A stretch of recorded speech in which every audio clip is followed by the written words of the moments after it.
Mathilde Iclanzan est la directrice générale de WeSeed, une start-up spécialisée dans la tokenisation ou crowdfunding immobilier, c'est-à-dire l'évaluation et l'estimation de la valeur d'actifs immobiliers en permettant à des investisseurs privés d'investir dans la pierre via la plateforme WeSeed. Les grands entretiens, un podcast Imo Week. Anthony Denet a rencontré Mathilde Iclanzan pour évoquer avec elle l'actualité de WeSeed. Gros plan tout d'abord sur ce que représente WeSeed. WeSeed, c'est aujourd'hui une plateforme de financement participatif qui a été créée en 2008 sur l'initiative de Thierry Mercol et Nicolas Serrez, qui sont deux visionnaires à l'époque en 2008 sur le secteur donc du crowdfunding. Depuis, on s'est énormément développé. On a atteint plus de 460 millions d'euros collectés. On est un tiers de confiance entre des entreprises donc qui cherchent des financements aujourd'hui.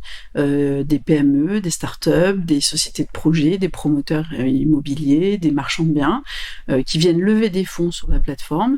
Et en face, donc, nous avons des investisseurs souvent particuliers ou des professionnels qui sont, par exemple, des CGP qui ont eux-mêmes leur propre clientèle et qui viennent proposer qui viennent chercher des placements à haut rendement sur des durées relativement courtes sur la partie obligataire et ou qui deviennent actionnaires en fait des sociétés que l'on propose. C'est vraiment un modèle de financement participatif, des personnes particulières qui vont justement investir directement pour justement des projets immobiliers. Et quels sont vraiment les projets phares que vous avez pu développer jusqu'à présent grâce à ce financement ? Alors, les projets phares, aujourd'hui, WeSeed propose toutes sortes de multisectoriels, multispécialistes, c'est-à-dire qu'on intervient dans l'immobilier, mais on intervient aussi dans la transition énergétique, dans la santé, on distribue aussi des fonds, des SCPI par exemple. Le secteur premier, évidemment, étant l'immobilier. On finance donc des projets de résidentiel ou des projets tertiaires ou de bureaux, l'essentiel étant porté plutôt par le résidentiel aujourd'hui. Et donc, on a aujourd'hui financé plus de 1000 projets auprès de promoteurs donc et essentiellement de marchands de biens ou aussi d'aménageurs et voilà, et on propose des projets aux alentours de 10 à 11% de rentabilité annuelle sur des maturités qui sont relativement courtes, entre 18 et 24 mois. N'importe quelle personne peut a priori investir directement dans un projet immobilier via WeSeed. Néanmoins, vous les avertissez quand même via votre site justement, notamment sur des placements à risque, sur le fait de diversifier aussi ces placements en fonction des différents biens, pour entre guillemets éviter de mettre tous ces deux dans le même panier. Tout à fait. La force de WeSeed, elle repose sur plusieurs facteurs. Le premier étant que nous sommes une plateforme qui est régulée, c'est-à-dire que nous sommes agréés par l'ACPR, qui est la Banque de France, et par l'Autorité des marchés financiers. Donc à ce titre, nous avons de nombreuses contraintes réglementaires. Et évidemment, on est là dans l'objectif de protéger l'investisseur. On s'adresse essentiellement, et ça c'est la force de WeSeed, on est une plateforme publique dans laquelle vous devez venir vous inscrire, mais vous avez accès selon un processus d'inscription qui est réglementé lui aussi, en fait, justement pour protéger les investisseurs. Donc, vous avez accès à des projets, vous vous inscrivez, vous pouvez souscrire librement 24 heures sur 24, 7 jours sur 7. Si vous cherchez à avoir un conseil, alors nous avons un service client qui peut vous accompagner d'une manière générale pour vous expliquer le crowdfunding, mais sinon, vous êtes en parfaite autonomie. On est une plateforme digitale, on a une technologie qui nous permet aujourd'hui de proposer de nombreux projets par semaine et l'investisseur est en autonomie. Évidemment, derrière cette autonomie et cette liberté, nous avons de nombreuses contraintes réglementaires qui font qu'on avertit l'investisseur sur les risques, on lui explique on lui explique le fait qu'il peut perdre une partie ou tout le capital. Heureusement, ça n'arrive que très rarement. On a des taux de défaut qui sont très faibles et dans tous les cas, même quand l'opérateur est en difficulté, nous trouvons toujours des solutions et nous travaillons avec lui main dans la main pour que le remboursement ait lieu. Mais dans tous les cas, on est toujours en train de protéger l'investisseur, y compris dans les mentions de risque et puis ensuite jusqu'au parfait recouvrement, jusqu'au parfait remboursement avec les intérêts donc de l'emprunt. WeSeed, société responsable auprès des investisseurs qui lui font confiance. WeSeed fait appel à la responsabilité individuelle des investisseurs en leur expliquant bien que tout investissement comporte une part de risque. Anthony Denet a insisté sur ce point auprès de Mathilde Iclanzan. Évidemment, c'est notre responsabilité, c'est le cœur même de notre métier aujourd'hui. On sélectionne rigoureusement les projets. Il faut savoir on a des équipes d'analystes, on est une quarantaine de personnes, on a 40 experts chacun dans leur domaine. On a entre 5 et 8 analystes qui vraiment décortiquent l'intégralité des projets. On a des data rooms, on fait des due diligence, on a des comités d'engagement avec des experts qui sont à nos côtés, qui sélectionnent rigoureusement les projets, les promoteurs et les marchands de biens. Et aucun projet ne part sur la plateforme tant qu'il n'a pas été intégralement audité avec des sûretés, des garanties, avec une contractualisation qui est très spécifique. Et puis, à côté de ça, on rajoute en fait toute cette mention de risque et de responsabilité pour que l'investisseur soit le plus averti possible.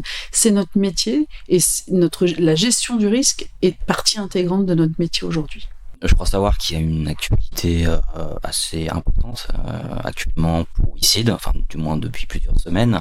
Qu'est-ce que vous pourriez nous dire sur ce qui fait cette actualité-là et les différents peut-être partenariats qui ont été conclus sur ces dernières semaines? Alors il faut savoir déjà que d'une manière générale, le crowdfunding en France a trouvé vraiment son marché. On est devenu le marché du crowdfunding, donc notamment de l'immobilier, ça représente à peu près 2,4 milliards collectés rien que sur l'année 2022, donc c'est un secteur qui est en croissance.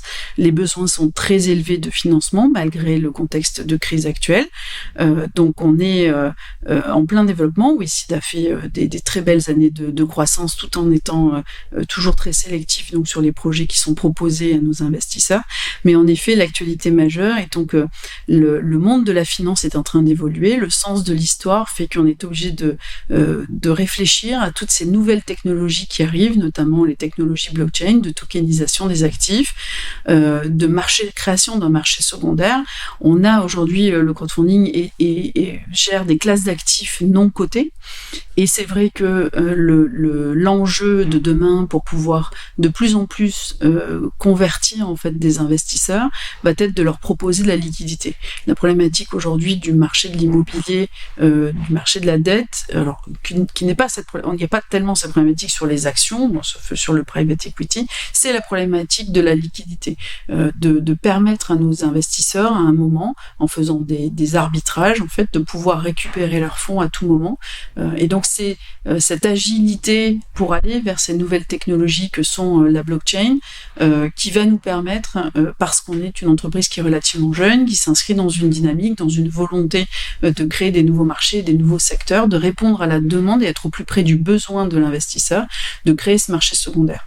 Et pour pouvoir réaliser ce marché secondaire, cette tokenisation finalement des actifs aujourd'hui, nous avons fait un partenariat de premier plan avec notamment Realty, qui est l'acteur aux États-Unis qui a lancé cette nouvelle façon d'investir directement dans des biens, en fait, alors aujourd'hui ils sont surtout sur du résidentiel dans certaines régions des États-Unis. Aux États-Unis, parce que ce n'est pas encore complètement déployable en France, et j'y reviendrai, les investisseurs deviennent acquéreurs de ces biens et ensuite sont rémunérés sur les loyers. Donc c'est de l'administration de biens. En fait, ils sont rémunérés tous les mois sur les loyers. Un peu le même fonctionnement que la SCPI, que les SCPI, sans mauvaise comparaison, bien sûr. Mais globalement, c'est le même système et qui est réalisé sur technologie blockchain, qui est aujourd'hui une technologie qui va complètement révolutionner les services financiers dans le monde. C'était ce que j'allais vous demander sur ces termes qui paraissent un petit peu nouveaux pour nous, notamment la tokenisation, la blockchain. Bon, vous l'avez un petit peu expliqué, c'est quelque chose d'assez nouveau, je crois. Tout à fait, ce sont des technologies qui commencent à être bien ancrées. Ça fait un moment quand même qu'on en parle.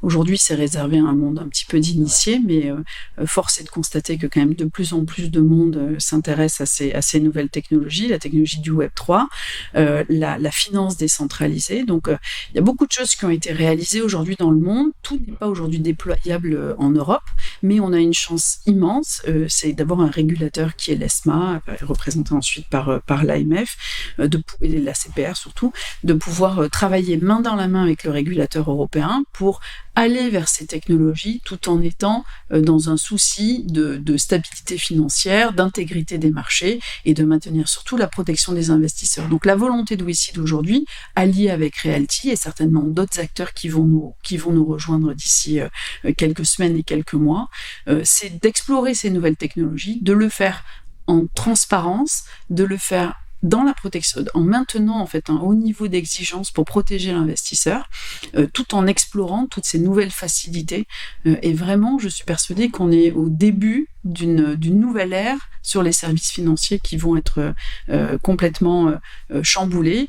Et WeSeed a vraiment toute sa place. On a été les pionniers dans le crowd equity, c'est-à-dire en 2008, quand WeSeed a été lancé, le crowd equity a été vraiment le fer de lance. Ensuite, WeSeed a lancé le crowdfunding immobilier en France, qui a pris toute son ampleur et on a vu arriver de très nombreux acteurs et de très nombreuses plateformes qui aujourd'hui opèrent dans le crowdfunding immobilier. Et puis nous, on est profondément convaincus qu'on reste dans cette démarche d'innovation. L'innovation, c'est notre ADN. La technologie, en étant toujours dans le respect du cadre réglementaire. Et donc, toutes ces nouvelles technologies de blockchain aujourd'hui vont révolutionner les choses. Et nous, on est persuadés de pouvoir être le moteur de cette nouvelle révolution. WeSeed, moteur donc de la révolution du crowdfunding, c'est ce que vient de nous expliquer Mathilde Iclanzan. Anthony Denet a voulu approfondir, notamment sur la partie liquidité, car il est important quand une entreprise se lance dans le crowdfunding de pouvoir récupérer ses billes le plus rapidement possible. La réponse de Mathilde Iclanzan sur ce sujet. Alors, c'est pas seulement récupérer leur bille le plus tôt possible, mais c'est en tout cas avoir la flexibilité de pouvoir le faire et la possibilité de le faire. Vous avez aussi des investisseurs qui ont des visions longue durée, et dans ces cas-là, le crowdfunding y répond aussi. Et notamment la tokenisation des actifs, qui est une vision de gestion locative en fait sur moyen long terme. Et la rentabilité, elle se trouvera au moment de la revente du bien. Donc là, c'est plutôt des visions moyen long terme. Mais vous avez aussi des investisseurs qui, pour des raisons qui leur est propre, à un moment auront besoin de récupérer leurs fonds, tout en garantissant évidemment une rentabilité, mais auront besoin de récupérer leurs fonds. Donc il y a vraiment un vrai enjeu sur la partie non cotée, sur cette classe d'actifs aujourd'hui, sur ce financement alternatif, de trouver des solutions de liquidité, et ce régime pilote que propose aujourd'hui le régulateur, d'explorer sur ces nouvelles technologies, va permettre justement de créer ce marché secondaire. Et c'est la raison pour laquelle aujourd'hui on a créé ces partenariats, et ces partenariats vont s'étoffer dans le temps. Beaucoup de projets dans un contexte qui est pas forcément toujours évident, notamment sur le résidentiel. Sur le bureau, c'est encore autre chose, mais enfin, on est quand même dans une situation immobilière qui sous à la fois le coût de l'inflation et puis voilà la crise un peu du logement actuel qui est un petit peu difficile. Quel regard vous portez donc justement sur la partie crowdfunding, mais de façon plus générale, quel regard vous portez sur la situation immobilière et sur sa possible évolution dans les semaines et surtout dans les mois qui viennent? Alors je crois que ne survivront essentiellement donc les plateformes qui auront structuré très très tôt leurs équipes et leurs compétences, leur expertise autour de la gestion de nos participations. Aujourd'hui, comme je vous le dis, on est encore plus sélectif que certainement on a pu l'être au tout début du crowdfunding, qui était plutôt dans une notion de conquête de marché. Pour autant, on a des résultats qui sont de très bon niveau, avec finalement très peu de retard. On est à 13-14% de nos lignes qui sont en retard, mais un retard en immobilier, c'est intrinsèque à l'immobilier. Donc il n'y a pas de quoi paniquer non plus. On a des experts, on a des garanties, on a des sûretés, on les active et on travaille autour. Donc je crois que resteront les acteurs qui sauront être résilients. La force de WeSeed, c'est son expérience aujourd'hui, notre capacité d'analyse, notre capacité à suivre nos participations, à discuter quand l'opérateur est un petit peu en difficulté et à l'accompagner pour trouver les bonnes solutions. On a les équipes qui sont formées pour ça. Donc ça, j'y crois profondément. Et puis ensuite, évidemment, 2023-2024, il faut tenir la barre. Depuis 2020, d'une manière générale, les entreprises vivent quand même des mondes d'incertitude, vivent avec l'incertitude. Résisteront aussi ceux qui ont traversé des crises. Moi, aujourd'hui, je suis assez sensible à tous ceux qui ont beaucoup d'expérience, et notamment pour financer des opérations immobilières. C'est vrai que je regarde beaucoup l'expérience des opérateurs, parce que ceux qui ont déjà traversé des crises immobilières, et il y en a eu, et il y en aura demain. Donc, c'est une crise comme une autre. Il faut apprendre à vivre avec cela. Comme on dit souvent dans les, comme on peut le dire souvent, dans les bonnes années, il faut savoir pérenniser, structurer, ne pas être trop dispensieux. Et puis, ça permet d'affronter les mauvaises années. Donc, en fait, en tant que dirigeant de plateforme, je crois que l'idée, c'est de se dire que des crises, on en aura. On y fait face avec courage, avec volonté et résilience. Et puis, on prépare surtout la sortie de crise. Et c'est ce qu'on fait aujourd'hui, notamment en allant vers ces partenariats, en allant vers ces nouvelles technologies qui vont constituer des leviers de croissance énormes et qui préparent notre industrie de demain. Voilà. Je pense que c'est difficile de comparer une crise par rapport à une autre. En tout cas, par rapport aux précédentes que l'on a pu connaître, je pense notamment à celle de 2008 et à tout ce que ça a pu engendrer derrière, notamment par rapport à l'immobilier. Comment vous situeriez celle que nous vivons à l'heure actuelle en termes d'impact réel que ça a sur l'économie et sur les acteurs? On vit une époque très surprenante dans laquelle on a des cycles de crise qui vont s'accélérer et certainement des amplitudes qui vont aussi s'accélérer. On le voit dans beaucoup de pans en fait de notre vie. Et de notre société, les choses, la radicalité en fait est de plus en plus forte. Et je crois que la crise que l'on vit aujourd'hui connaît une certaine radicalité, c'est sûr. Maintenant, on a la possibilité on a des fondamentaux sur lesquels on peut s'appuyer. Et je réinsiste sur le fait que quand on a 15 ans d'expérience, quand on a déjà vécu une crise, quand on est au cœur de l'économie réelle, on est aux côtés des dirigeants, on n'est pas dans une tour d'ivoire. On les accompagne, on trouve les solutions et je crois que c'est par le travail au quotidien, par l'esprit entrepreneurial et en étant lucide et en ne mettant jamais rien sous le tapis, en étant transparent comme on sait l'être aussi, qu'on construit les bonnes fondations pour affronter l'ensemble des crises. Qu'est-ce qu'on peut vous souhaiter pour les mois à venir ou les années ? De l'innovation, voilà, encore des équipes qui soient engagées telles qu'on les a aujourd'hui, un écosystème qui continue à être bouillonnant et je suis persuadée que pour les générations futures, aujourd'hui on est en train de préparer un avenir de la finance dans lequel on croit et qui va, alors j'aime pas trop ce mot, mais qui va disrupter un petit peu l'investissement de demain. Voilà. Disrupter l'investissement de demain, c'est ainsi que Mathilde Iclanzan, directrice générale de WeSeed, conclut cette interview réalisée par Anthony Denet. Merci à tous les deux. Merci à vous d'avoir suivi cet épisode et rendez-vous très vite pour la suite de Les grands entretiens, un podcast Imo Week.